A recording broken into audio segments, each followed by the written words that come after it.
بسم اللہ الرحمن الرحیم۔ حضرت ابو طلحہ رضی اللہ تعالی عنہ ایک مرتبہ اپنے باغ میں نماز پڑھ رہے تھے۔ ایک پرندہ اڑا اور چونکہ باغ گنچان تھا اس لیے اس کو جلدی سے باہر جانے کا راستہ نہ ملا۔ کبھی اس طرف تو کبھی اس طرف اڑتا رہا اور نکلنے کا راستہ ڈھونڈتا رہا۔ ان کی نگاہ اس پر پڑی اور اس منظر کی وجہ سے ادھر خیال لگ گیا اور نگاہ اس پرندے کے ساتھ پھرتی رہی۔ دفتن نماز کا خیال آیا تو سہو ہو گیا کہ کون سی رکعت ہے۔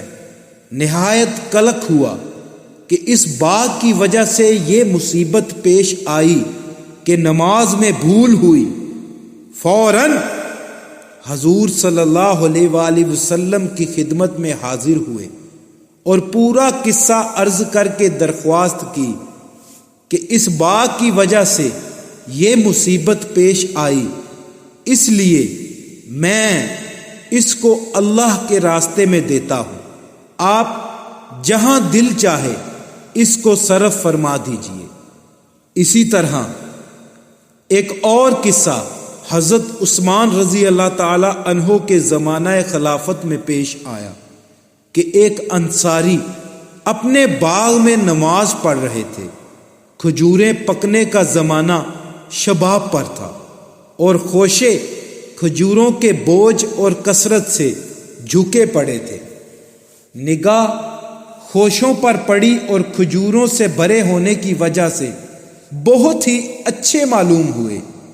خیال ادھر لگ گیا، جس کی وجہ سے یہ بھی یاد نہ رہا کہ کتنی رکعتیں ہوئی۔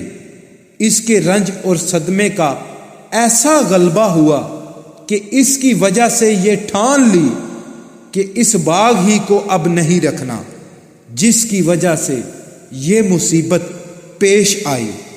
چنانچہ حضرت عثمان رضی اللہ تعالی عنہ کی خدمت میں حاضر ہوئے اور آ کر عرض کیا کہ یہ اللہ کے راستے میں خرچ کرنا چاہتا ہوں، اس کو جو چاہے کیجیے۔ انہوں نے اس باغ کو 50,000 درہم میں فروخت کر کے اس کی قیمت دینی کاموں میں خرچ فرما دی۔